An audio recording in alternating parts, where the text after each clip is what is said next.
Hello and welcome to the Helicopter Podcast. I am excited to be here. I'm always excited. I always say it. And then I say exactly what I just said. I'm very unoriginal, and I'm not sure why you actually listen to the podcast, but I appreciate you listening. I'm your guy, Halsey Schider. Big shout out to MHM Publishing and the Vertical HeliCASTS platform for making this possible. If you haven't checked out the Vertical HeliCASTS platform, I highly suggest you do. It's your one-stop shop for everything helicopter aviation podcast with the Hangar Z, the Real Rescue, the Vertical MRO, and then, of course, my favorite, the Helicopter Podcast. Go figure. A big part of the Helicopter Podcast is, look, I get to do the fun part. I get to talk to the people. I get to meet and connect with new people. I get to connect with old friends. I'm a bit of a talker, so that part all comes real natural.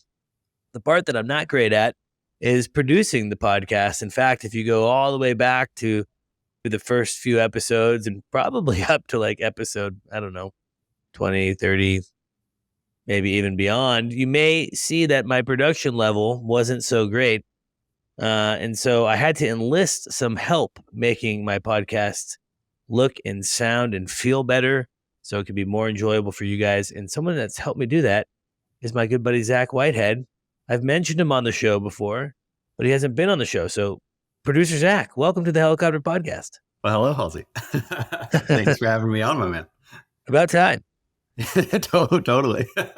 We've actually recorded. How many podcasts have we recorded together? 2 or 3, and typically we ended up running into, of course, technical difficulties. I think one of them I got an EMS call in the middle of, and then one of them we did in a flight that we should release someday if we can sort that one out. Yeah. The backstory to that is we did the podcast in the helicopter. We did not own the helicopter, and we didn't ask for really permission to do it. So we ended up not releasing that for given purposes. So we kind of maybe screwed a little bit on that. It was a great deal. Someday I think we will release it. Enough of a time gap. Yeah, let it just ride. They'll forget. They won't matter. Well, anyway, Zach, who are you? Yeah. So I'm Zach Whitehead. Been a pilot for about 15 years or so.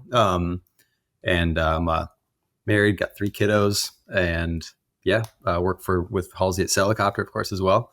I did all my flight training back in the day at Hillsborough Aviation in Troutdale on the east side of Portland. Halsey was the assistant flight instructor who hired me as a flight instructor back in the day. And other than that, did the whole CFI thing for a few years, loved it, and then went to, the very fast version here, but a pretty traditional route. I went and flew for Papillon at the South Rim and Long Rangers, and then for Maverick at Vegas, and then PHI Air Medical down in Texas for a while, and then Air Evac in Texas, flying 407s for both of those companies, and then into flying the news in San Antonio as well. And then now I'm full-time with Helicopter. Crazy. There it is. I was at Hillsborough. I was at Maverick. I was at Air Evac. Are you following me? The only saving grace is that at least I beat you to Maverick by about 1 month. Yeah. Otherwise, I've accidentally followed Halsey around. It's been awesome. This is actually, it's interesting. We're the purpose of today's podcast is we're going to actually be just talking about kind of some just topics within the industry, not so much the whole story of Zach and his deal and everything. But that said, one part, which I think is maybe an interesting story that we should talk about, is the kind of your journey into getting your first job as a CFI, because it wasn't extremely straightforward. And we actually kind of have the luxury of hearing from both sides, because I was actually the one conducting the interview. Well, I should say interviews, and you were the individual looking to get hired. Yeah. I want to kind of hear it from your perspective, and then I want to share mine. And I think that there's maybe some learning within there on both sides. Totally. Yeah. That was a really interesting thing. I did some growing up through that. I would say, I was 17 when I started private, just barely before I turned 18. And I got my CFI when I was 19 or 20, right on I think I was 20. And so I was still, very young. I'd held a few jobs through all of that stuff, but obviously no like major career moves. And so I hadn't had a lot of interview experience or anything like that. Hillsborough at the time was highly competitive. I don't remember how many interviews you did on that time, but it was A lot. tens at least, and they gave a day or two of a heads up of like, hey, we're going to have you come in and teach some ground on X topic, and then you're going to go for a flight and do this, and we're going to ask you questions and all that sort of thing.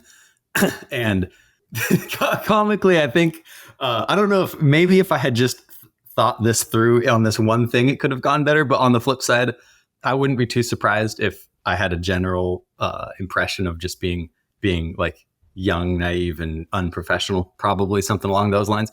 But I got the impression that in the 10 to 15 minutes that they were going to give me, that I needed to teach this entire ground lesson that they gave me, which I don't remember what it was, but it was something like translational lift and like the transition from a hover through up into ETL, something along those lines. And so I'm just like smashing information at them as fast as I possibly can to fit this whole lesson in, which probably made it sound like, in hindsight, it's like, who would learn anything from a scenario like that? The better way to do it, of course, would be to have just a really good job of teaching the first piece of that until they cut me off. Right. Yeah, I think I was a bit of a nervous wreck too. And Halsey. Yeah. I don't remember like the particulars, to be honest. I do, and take this in stride with me, because the story ends well, but I do remember being like one of the worst interviews that I was part of. But also on that, I think that I had already kind of built this idea of who I thought you were, going into that interview. And I think that's actually like a toxic trait, of mine, in that situation. I was young and, I was a little bit, what's the word? Bit of an asshole. And I also I kind of had like this, not militaristic, but almost like, as I think you've called it in the past, like this football coach view of things, like kind of like there's really no gray area. And so I remember times walking into Troutdale and seeing you, and you're kind of like slouched back on the chairs and dispatch, or you had your gauged out ears, and I judged a book by a cover, and I think that gave me the sense of like, man, this guy isn't going to take this seriously. He's young and he's just too free, and he's just not my cup of tea. And I felt like the interview kind of proved that. And the interview was hard, and I think that there was a lot of circumstances leading up. You didn't get much time to prepare. We obviously didn't properly communicate, what was expected. So fast forward, how long did it take to get that second interview?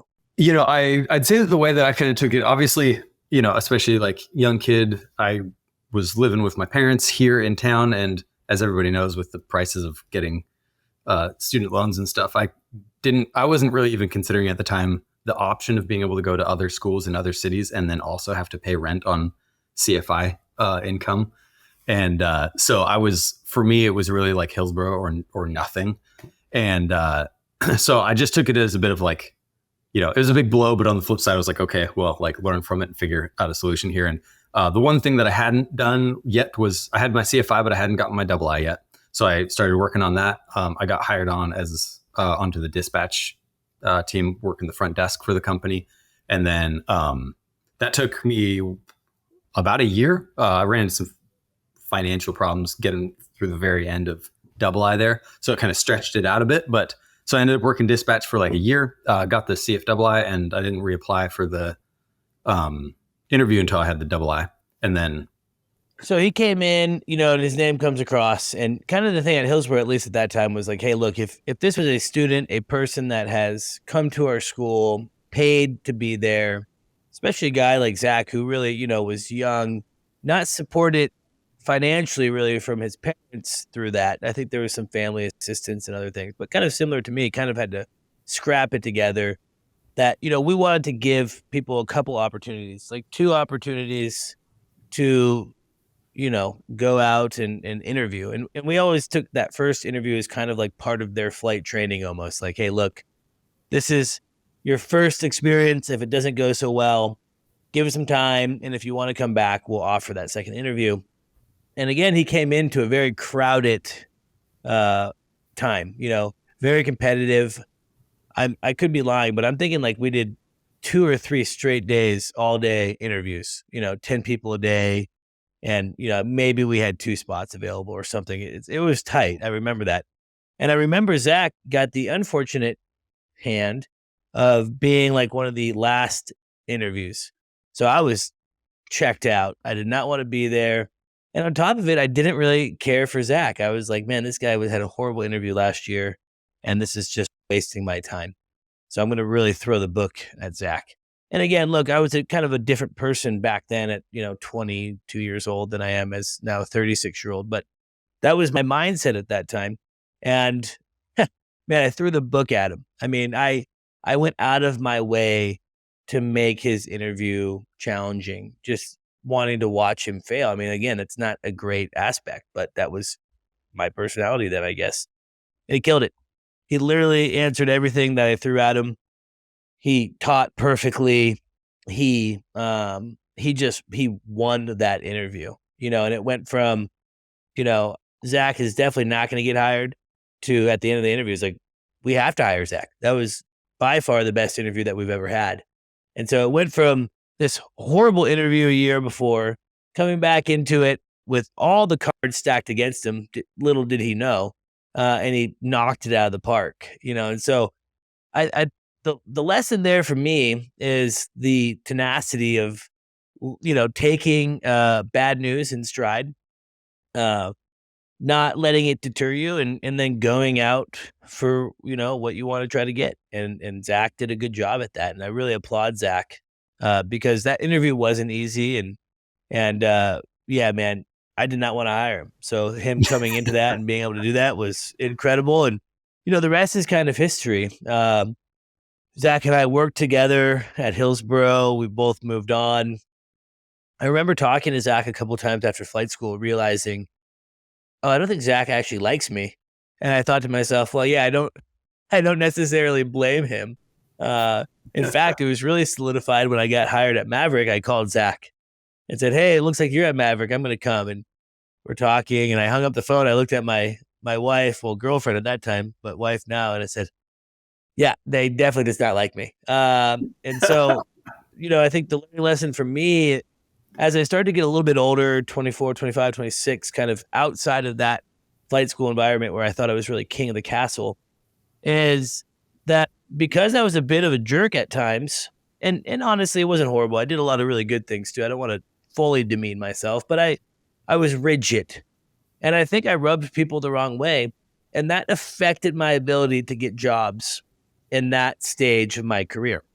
Even though I had thought I had a good resume, I had turbine time, I had gone to Bell School, I was the assistant chief, I was general manager. I mean, all these good things, I couldn't get a job. And I think a lot of it was because people had a bit of a bad taste in their mouth. So, It's interesting. It's important to be a good student and be someone that can be hired after flight training.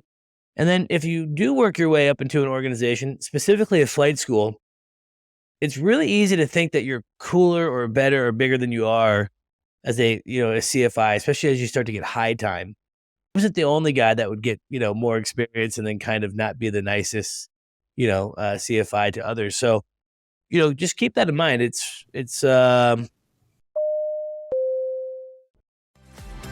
We know you love helicopters. That's why you're here. But are you ready to make it a career? Hillsborough Heli Academy has been making dreams of flying helicopters come true since 1980. Visit us at flyhaa.com and dream big. Yeah. Well, I think, to me, I actually don't really feel like that you were a jerk or anything like that. You were highly assertive. It would maybe be the way to describe it. And that was difficult for me to, I think some of the guys, especially the guys who had, say, been in the military beforehand and then shifted over, had no problem dealing with you at all. But I was a young kid without a lot of life experience. And so that was a little bit intense for me. And so, yeah, you totally rubbed me the wrong way at first. He ended up being the best man at my wedding while we were at Maverick, though. So, and I catered it. And he catered it excellently, by the way. Yep. Yeah. To me, I think one of the things that really kind of stood out to me is that, like, while I was, especially, for any young guys and gals looking at getting into flight training that might be listening to this, at the time, I was like, all of my attention was on like learning everything correctly and being a really good stick and like flying the helicopter excellently. And with the typical pilot ego, of course, I feel like I did a good job of that, right? But like the thing that I think I missed out on really paying attention to through a large portion of my training was the professional mindset. And I think that when it really comes down to it, especially much more like the first job ever, of course, they want to make sure that you're actually a good pilot. But every job after that, they can probably safely assume that you know what you're doing with the stick. And much more importantly than that is, do you have a professional mindset? Do you make good decisions in the cockpit? And are you someone who's actually easy and enjoyable to be around and in a professional setting? And I think that first interview was a little bit of a wake up call. And then I just kind of spent that next year trying to reorient myself around to that and using the CFIs that I was being a dispatcher for as role models for it. But professionalism, I think, is like it's the name of the game there. And professionalism is hard when you're 20 years old. Yeah, totally. It's not easy. I really struggled with a lot of professionalism from 18 to early 20s. In fact, I'm surprised I got hired at Hillsborough to begin with, and I don't know. I wonder sometimes if I have a overly awful interpretation of myself, and it's like, nah, I wasn't that bad. But when I look back at it, there's a lot of incidents and things that I was like, it was not that great. So anyway, that's Zach and I's kind of history in a nutshell. And Zach has been instrumental in Helicopter. Zach started working with Helicopter over 4 years ago when I decided to make Helicopter my full-time squeeze, and helped with the rebranding. The company is actually called Aircraft Brokers of Texas. Helicopter is a DBA that we spun off to kind of re-identify ourselves and rebrand. And from the Helicopter days, Zach has been essentially every step of the way. He's been instrumental in building our systems, big part of our success. In fact, the reason Helicopter does so well is I got great people like Zach. This has been a team effort, a labor of love. And then the podcast has been such a cool thing for so many reasons, including Helicopter. And poor Zach was really, I made him do a lot of stuff, and he was doing full production of this. We actually now, thanks to the MHM team, get a little bit of production support, or a lot of it, but he's still very instrumental. So I'm just lucky to have Zach as a friend, as a coworker. Helicopters are what brought Zach and I together. Coincidentally enough, we also both grew up in the Portland area. My best friend's mom, I think, delivered Zach. Coincidentally, or was something involved with his almost did, was supposed to, and then she was delivering another baby first. Yeah, kind of small world. But anyway, Zach, I want to get into some topics. You and I have been in the industry long enough to, I feel like, have an opinion. So before I go into this, look, we're just talking our opinion. Yeah. None of this is fact. I don't take it or leave it. This is just us talking about just general topics that we're seeing within the industry, giving our feedback. Just take it for what it is. It's just us talking. The first thing I want to talk about was salaries. And helicopter salaries have been something that has always kind of bothered me.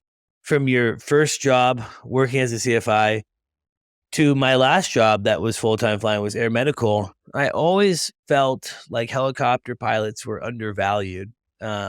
Specifically for the amount of money that it costs to enter, the education, the skill, and the responsibility that you have in your hands.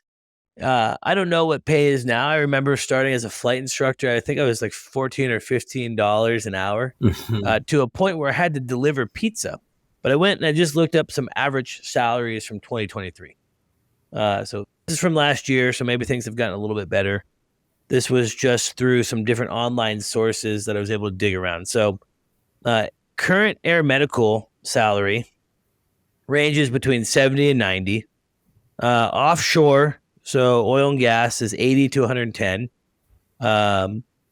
The tourism, so the Mavericks or the Papillons or whatever, Blue Hawaiians, is 60 to 75, and that's probably brought down a little bit. We actually probably made a little bit more actually working at Maverick at the time. Mm-hmm. Utility, 85,000 to 120, And this one, man, I can't believe this is true or not, but 65 to 85,000 for law enforcement. Government agencies, I guess tight budgets, probably smaller departments bring that kind of average down. I'm guessing the larger departments have better pay. But I understand it could also that. be that they're just making the same as any other deputy or police officer and just happen to be in the helicopter. Yeah, I think, and I've heard both. I've heard like it's kind of like they get paid what a normal deputy gets paid plus like a little extra, hazard pay or whatever they call it. Am I overthinking this but overwhelmingly these salaries seem small, specifically for just the amount of inflation and how expensive everything is these days. Yeah. I think that the reality is that there's a lot of career paths that you could take that would put you pretty comfortably into that price bracket a lot faster. Because there's going to typically be several years of doing something, cherry drying or CFIing or something like that take, that you have to get through before you even get up into that price range. And those other careers would be a lot safer and a lot more of a sure thing to get into. And so, yeah, it's pretty wild. I personally, because obviously anybody who's doing this professionally ends up thinking about these kind of things on the salary side of things. I don't really think that it's anything specifically intentional from any of the companies. Obviously, everybody's just going to be looking at what they see the market to be and applying themselves as they see is appropriate for it.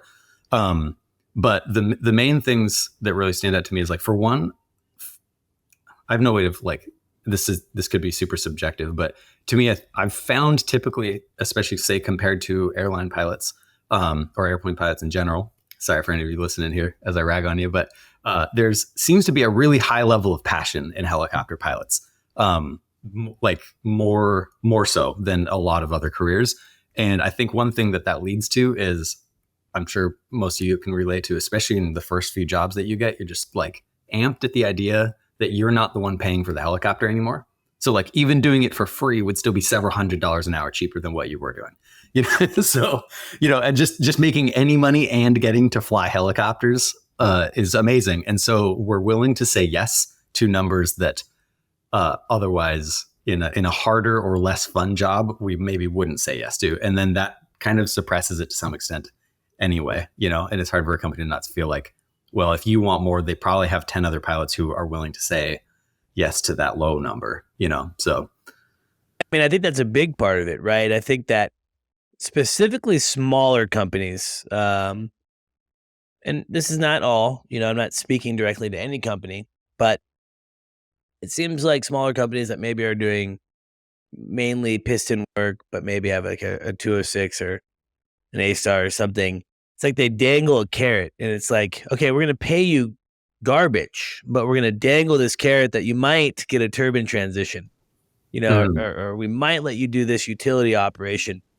It seems like there's a lot of carrots that are always being dangled. And I think you're right. One of the problems is that if you're not willing to chase that carrot, then the guy behind you is willing to do that. And, I think until young pilots start to maybe have a little bit more self-respect for themselves, which will never happen because we're all young pilots eager to fly and excited to fly. So it's not a knock on those guys. It's just the nature of it. I think that's always going to kind of be specifically that first entry point job, whether it's flying piston tours or CFIing or some basic utility or even flying tours, right? I mean, we got lucky at Maverick. Maverick paid really well for the job. In fact, I think I cleared more at Maverick than I cleared flying air medical, which is a little bit comical. It's like you just have to kind of get to that point, and that just makes it, I think, easier for companies to, maybe not pay what they should. So I think it's kind of a systemic issue. I think it's a pilot issue, and I think you're right. I think it has to do with passion. Yeah. Yeah. And then, the two other things that see for it, I mean, one, especially when you compare it directly to airlines, obviously, I think you can typically probably judge that a job will make a certain amount based on the responsibility level and the risk factors involved. And, even in a huge helicopter, you're flying 12, 15 passengers behind you in a monster, but that would be a tiny airplane, right? Like you're going to have hundreds of people behind you as soon as you get into any turbofan airliner or anything like that, So with that alone, it makes sense for there to be a pretty big fixed wing versus rotor wing pay gap in that sense. Until you look at it from a personal side, where the reality is that your chances of crashing the helicopter and the workload, the workload can be very high in airlines, but it's a very different style. It's looking forward, thinking through charts and procedures and stuff like that, whereas the immediate direct environment workload is high in helicopters. And so therefore, that's the spot where I feel like, again, it's it's a messy, strange thing, but yeah, it would be great if it was higher. I agreed to a point, right? The responsibility definitely makes sense. But I still say a pilot's a pilot. Yeah. And, I think that there should be some this. And I think that something that we've seen happen, and this fluctuates because the airlines are always kind of up and down too, right? Like the airlines are desperate and there's a pilot shortage and we're all screwed. And then now they're not hiring at all. Like, I don't know what happened to the pilot shortage, but I think apparently it's good now. But that was robbing helicopter pilots away from, operators. In fact, before, my honest truth is that air medical is what I always wanted to do. And then I got into air medical and I found out that it wasn't something that I loved. It's a lot of aspects about it that I love. In fact, I was reminiscing, laying in bed last night about flying air medical and some of the parts that I did like. But ultimately, it was very apparent very early on, like, this is what I want to do my entire life. And man, I don't like it. To the point that I was maybe going to start selling roofs full time. That was really fledgling at that time, and I was not into it and not really passionate about it. So actually, the best thing was I should go fly in the airlines because they're offering to pay me more and pay for all of my training. And so I got hired at Envoy actually and was like gung-ho, ready to go, start my fixed wing training. And then through a series of events, including COVID, that didn't happen. And I'm thankful it didn't. I'm so grateful for what I'm doing now. But I think that, a big part of why salaries have even gone up in the last year since you and I have stopped flying full time is because the airlines have been kind of, robbing from the helicopter operators because the helicopter operators aren't paying enough. Yeah, I think that's probably very true at the moment. It seems to have inversely happened where, now they're good on the airlines, but I think that there's quite a bit of a shortage on the helicopter side, especially for the like mid to late career levels where, people where you need them to have a couple thousand hours, stuff like EMS and that sort of a thing. Just anecdotally from the fact that guys that we know who are still in EMS have had $5,000-$10,000 pay raises, retention bonuses, if they, tons of work over like unfilled shifts available with, not only are you making overtime for those shifts, but you're also getting, like extra $500 just for showing up or agreeing to do it and stuff like that, that's certainly different than it was a few years back, so at least in certain areas, I think that, it's interesting how it fluctuates. It's like there will be a shortage of CFIs and plenty of everything above it. And then there will be tons of CFIs and a shortage up above it. And it all goes through that cycle. I know when we were just at Hillsborough Heli, it sounds like they're having a hard time with instructors, right? Retaining and because there's a lot of lower level jobs available, not as many people training. I think it's cost prohibitive. I think that's obviously an issue of why we might be a shortage on the helicopter side.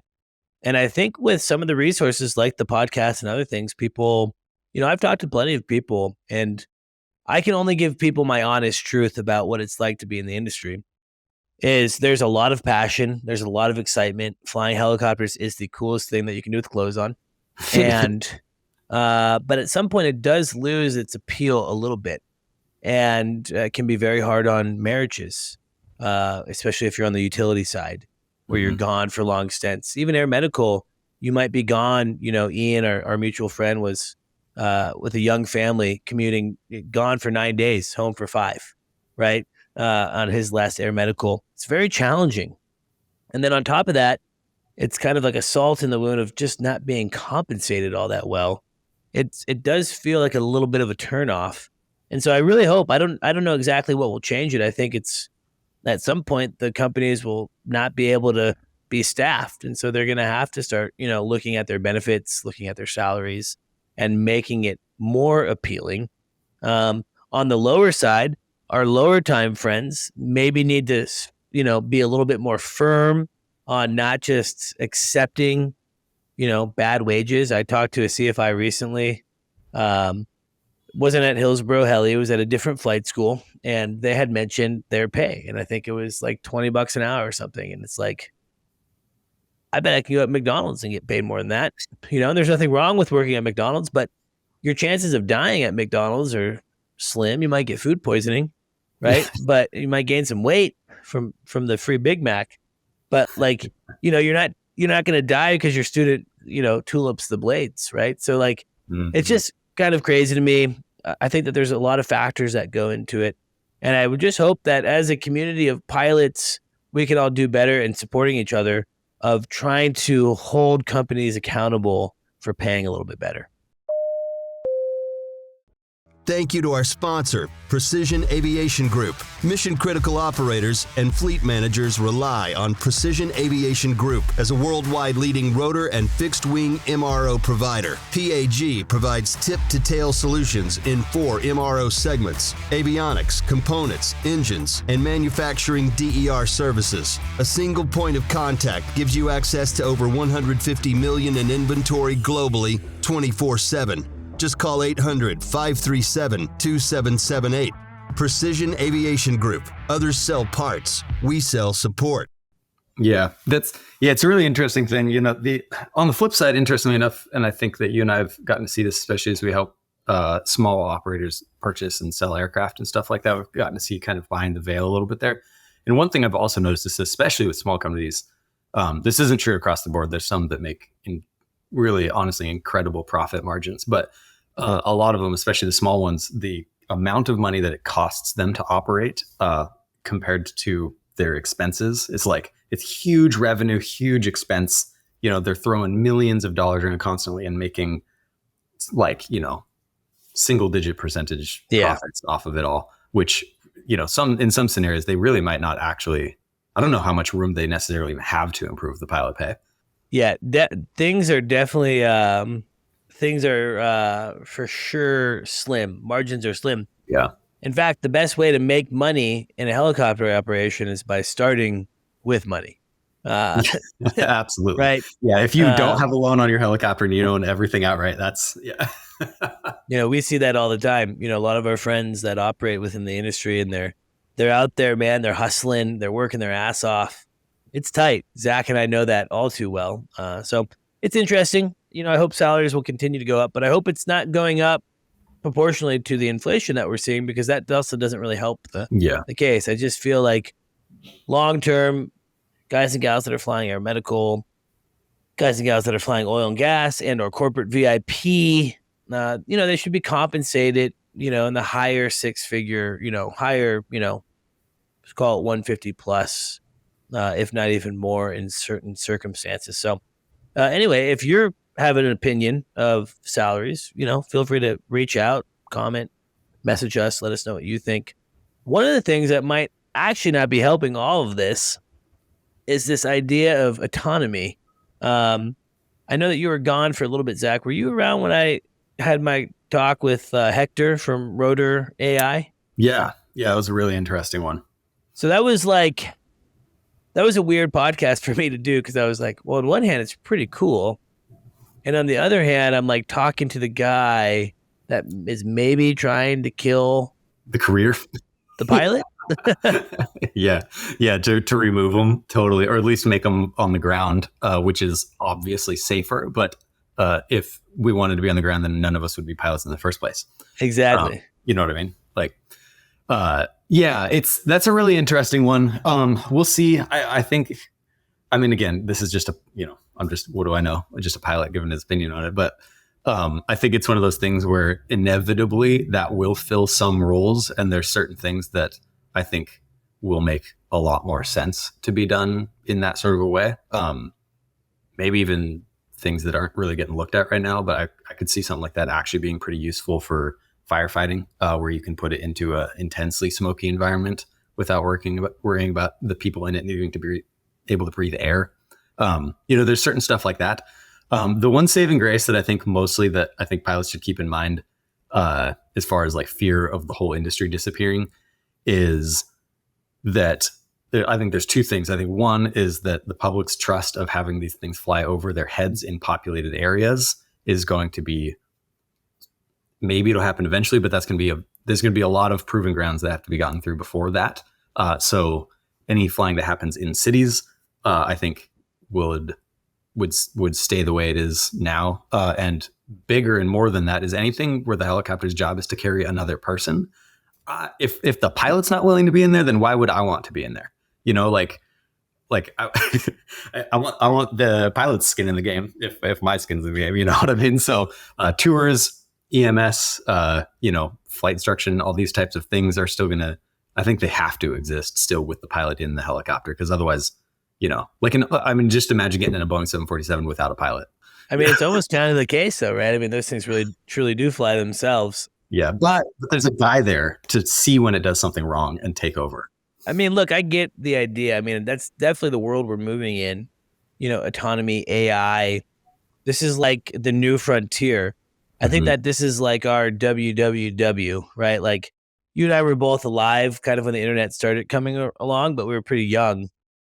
Whereas like, I feel like this is like the new .com. Like this is probably like the biggest thing since, sliced bread is the intelligence, even just the day-to-day chat GBT and things like that. You obviously know that I'm a fan of that.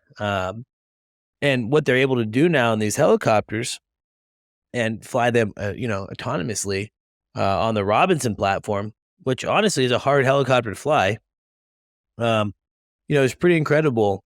But yeah, it's I think when I talk to Hector, I agree. I think that sure, there's like you said, maybe for firefighting and it's a safety of flight or, whatever it may be, maybe that's the good solution. But I think that there's something to be said. Like there's people like you and I that are just born to want to fly, right? We like to feel the vibration and we like the office view and we like to be one with the machine. When you're doing that on the ground, it's kind of like stupid, lame, not as fun, Yeah. So, nothing against rotor AI. I mean, Hector, I think he's an MIT guy, clearly way smarter than I am on at least on that aspect. And they're doing incredible things. But it does worry me that I don't know how long pilots exist. I really don't. I think that maybe in our lifetime, pilots continue to live and work and get paid. But I think within that same lifetime, we may actually start to see that change a little bit. It's a weird time. Yeah. It's going to be really interesting. I think, at the very least, I know you've had some big conversations, especially with talking to the different OEMs and, their CEOs and stuff like that about how hard it is to just get another helicopter operating, just the certification process and all of that stuff. I think if nothing else, the amount of time that it would take to actually for earning money, use autonomous vehicles. I think that knock on wood, but I feel like that's a decade or two out to even really start seeing it chip away at any of the actual industry from manned aircraft. Yeah, I definitely agree with that. And certification, you're right, is a big deal on that. In fact, you're right. I got to talk to some of the leaders at OEMs. I even got to kind of have some behind the doors conversations. They weren't off the record conversations, but they were actually with OEM leaders on a non-podcast stage, just a kind of a formal dinner setting. And the consistent issue with OEMs was certification. And so if an existing OEM like Robinson or Bell or Airbus that should probably have a lot of knowledge in how to certify things, it takes, years. Robinson's a good example. That horizontal stab took, I think, over 2 years to certify. Yeah, which is outrageous.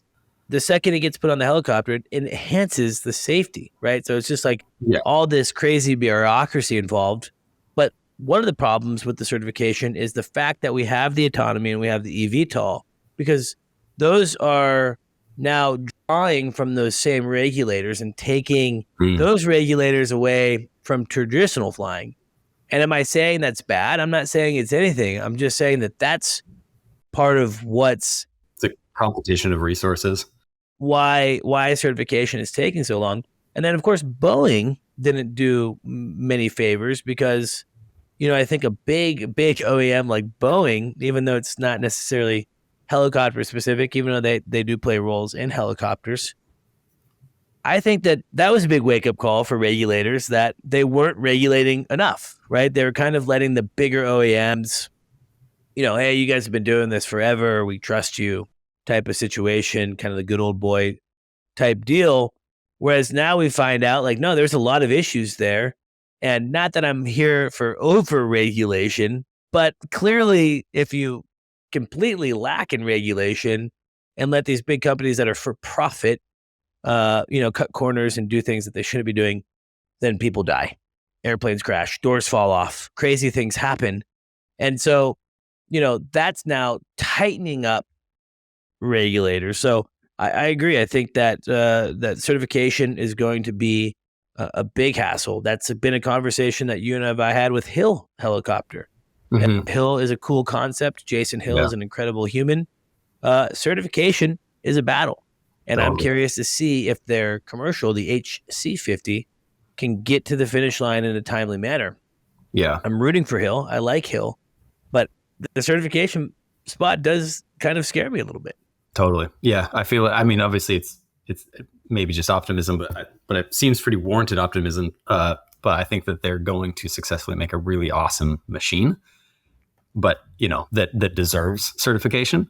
But yeah, how the actual process of actually getting certified will go is, we'll see. For sure. Yeah, certification takes a long time, and that's just it is what it is, and that's I think going to be continued a bit of a bad part for the industry, but also a good part for pilots in the sense that some of these things like the eVTOL and full autonomy that maybe are threatening the livelihood and the seats of pilots, maybe it takes longer than we all kind of anticipate, right? We have to kind of figure out how the airspace, how do these things communicate with each other, and some aircraft are already doing some cool autonomy. On the fixed wing side, I think the new TBM has like a legit land now button, and that's like amazing. for a situation where like you're flying, maybe it's a husband and wife. We'll switch the roles here to support females in aviation. The wife is the pilot, the husband's along for the ride, and she keels over of a heart attack. Husband doesn't know what to do. He can press the button. The aircraft will configure itself. It will communicate via text with ATC and it will land the aircraft. Yeah. Which is, I think that's a great tool, but yeah. This podcast is brought to you by HeliCASTS. Tired of listings that go nowhere? Exhausted by tire kickers who waste your time? Don't sell your helicopter alone. HeliCASTS handles the entire process from start to finish. So, if your helicopter is sat too long waiting for a buyer, contact the team at HeliCASTS today for your complimentary market valuation. Call 1-855-HeliCASTS, 1-855-735-5226, or email sales@helicopter.com. HeliCASTS. List it, sell it, done. Yeah, interesting. I think that one actually came up, just a week or two ago here. I currently live right by the Troutdale Airport, and there's a aircraft that a twin engine airplane crashed. Crazy. Made the final turn, about like 3 or 4 blocks away from where I am here, and that's one of the thoughts that went through my head. Is I'm like, if that had been a TBM or something that had that, like, because I went and listened to the ATC recordings and looked at the ADS-B track and stuff like that, just to try to do the pilot thing, investigate it a bit. And, I can tell they were really, something was overworking them a lot. And, I kind of wonder like if they'd had that sort of a thing of just, obviously it would have made it a lot more of a process and it would have punched through a lot of airspaces and stuff like that. But, yeah. I think that airplane was turning left when they were turning right. and going down when they were pushing up. I mean, it seems like it was some weird mechanical failure. Physically mechanical. And it sounds like the gal on board was the CFI, very experienced in that airplane, specific end number, serial number, and everything. But it seems like the guy was doing a lot of the communicating, at least for the first little bit. That was a sad deal. I don't know about you. I mean, I think part of aviation is always talking about crashes, right? We talk about accidents in training. We talk about accidents here on the podcast. It's just something we talk about. And I'm okay to do that. And I'm even okay to like watch videos. I don't love listening to the ATC recordings of people's last words. It's so eerie to me.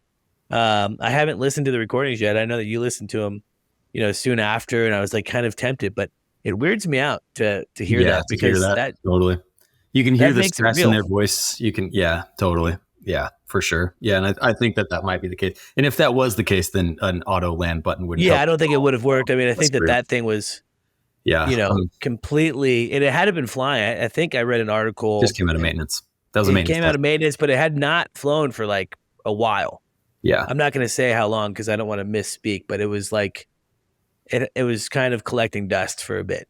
Yeah. And aircraft, helicopters, airplanes don't do well. And that's a horrible situation. Someone died on the ground. And I mean, you sent me the picture from your house. You could see the fire, which was just so scary. And you hate to see that. It's not good for the industry, especially when airplanes or helicopters crash into houses and hurt people on the ground.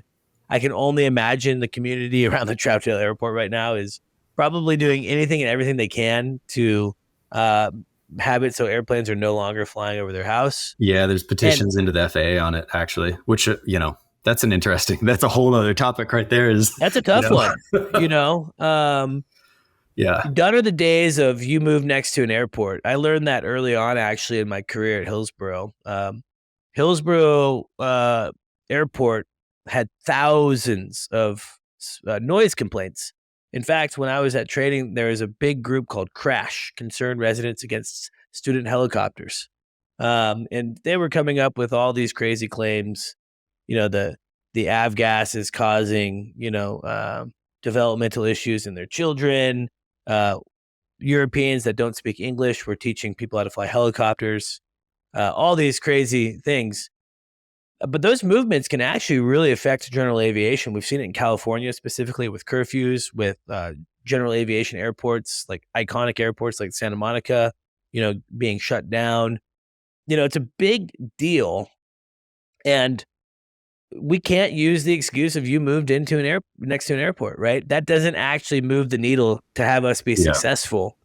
It takes actually being willing to work with the community, to change the pattern, to have new procedures. But it's very complicated.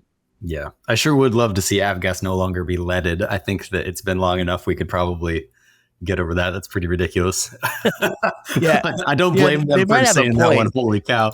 Yeah, it's like still leaded. They say low lead, but it's the same amount of leaded as old lead. I wonder how many years I took off my life working line service, especially the line service that I did the most was at Hillsborough Aviation at that time with the flight school, and filling up those Cessnas every night. You get it all over yourself. Yeah. Oh God. Totally. On the Jet A, sometimes would like seep into my my saw. I would like wake up with a burn on my foot. It was just horrible. Not breathe too much while you're refilling the truck. I probably didn't do myself too many favors in that time. But that's a sad, interesting topic. Civil aviation, as I call it, which I throw helicopters in that mix, I think is always threatened by community support and outreach of trying to get rid of, aircraft. And it's one of those kind of funny things, right? Because we have our pilot perspective. The way that I look at it is thousands and thousands and thousands of aircraft have flown over that house. And unfortunately, one person now has died over, however many years, however many thousand planes. Like statistically, it's like getting struck by lightning for that to happen. Yeah. And it sucks that it does happen. But aviation as a whole, specifically civil aviation, which I'm saying is anything that's not like 121 flying, like a commercial airline scheduled thing, air medical, firefighting, Part 91 ops. They play such a vital role in our economy. And I don't think many people that are non-aviators or not within the business fully actually grasp that, right? Everyone hates helicopters and the noise they make until you go head on, on Highway 26 in the middle of nowhere. And now you got picked up by a 135 and you're getting taken to a hospital and your life's going to be saved. You're going to have a hefty bill, but you're alive, right? Are you going to hate helicopters then? Right now, we have fires blazing. Sun River, one of my favorite places in the world, is at risk right now. I think people are pretty happy about helicopters right now and airplanes, flying around and putting out those fires. So I think one of the things that we can do is educate non-aviators on how many economic areas of our economy are because of small aircraft, including helicopters. Clearly, I'm passionate about it. Yeah, it's interesting. We'll see. Well, Zach, thanks for chatting with me. This was kind of fun, something different. I think listeners, we're going to try to kind of continue to have one of these, once a month or every couple months where we're just not necessarily interviewing style, but just talking about helicopter stuff. And if you have things that you want to talk about or you're interested in us discussing, please reach out. Halsey on Instagram is now the best handle to get at me. I still respond at the Helicopter Podcast, of course, and Helicopter. But Halsey is the preferred spot. Zach, thanks for coming on. This was fun. He exists. He's not just some producer Zach that's just hiding behind the scenes. He's a real person. And if you like the podcast and you like how it looks and how it sounds and you think that we put together a pretty good quality, and Zach is a big part of that. So big shout out to Zach for finally coming on. I'll tell you what, though, if over the last 10 episodes or so, you noticed a sudden increase in audio quality, especially, we'll thank the MHM team for that. Those guys. Yeah, MHM, we renegotiated some terms, and part of that was they were going to support on the production side, which has been fantastic. Yeah. David and Rob and the entire really MHM support staff has been incredible. MHM is such a neat relationship because not only do we get the help with the production, but we get so much more reach now. We get so much more access to cool people. In fact, this November, I'm heading off to Europe with MHM. We're going to be doing some really fun podcasting at European Rotors. So just so many exciting opportunities and so much excitement because of the Vertical HeliCASTS platform. So again, big shout out to MHM and Vertical Magazine for making this platform, this podcast possible. Also, thank you to our sponsors. We love that you find value in talking about your business, your brand on this podcast and our other Vertical HeliCASTS platforms. We appreciate you guys, and to our listeners, appreciate the heck out of you. We're like 6 figures into lifetime downloads. Zach, what's the actual, do you know the number? I just sent it and I already forgot just sent it. it to But me. the total downloads, I think, was actually slightly over 200,000. I know. That's crazy. That's over hard 200,000. Yeah, and we're closing in on episode 100 too. So And we're closing in on episode 100. It takes an army. This is a lot of work to do this, and we do it because we have a lot of downloads, a lot of listeners, and you guys have value in that. So thank you so much, Zach. Thanks for coming on, and thank you for listening to the Helicopter Podcast. Peace. We know you love helicopters. That's why you're here. But are you ready to make it a career? Hillsboro Heli Academy has been making dreams of flying helicopters come true since 1980. Visit us at flyhaa.com and dream big. Thank you to our sponsor, Precision Aviation Group. Mission-critical operators and fleet managers rely on Precision Aviation Group as a worldwide leading rotor and fixed-wing MRO provider. PAG provides tip-to-tail solutions in 4 MRO segments: avionics, components, engines, and manufacturing DER services. A single point of contact gives you access to over 150 million in inventory globally, 24/7. Just call 800-537-2778. Precision Aviation Group. Others sell parts. We sell support. This podcast is brought to you by HeliCASTS. Tired of listings that go nowhere? Exhausted by tire kickers who waste your time? Don't sell your helicopter alone. HeliCASTS handles the entire process from start to finish. So, if your helicopter is sat too long waiting for a buyer, contact the team at HeliCASTS today for your complimentary market valuation. Call 1-855-HELICOPTER, 1-855-735-5226, or email sales@helicopter.com. HeliCASTS. List it, sell it, done.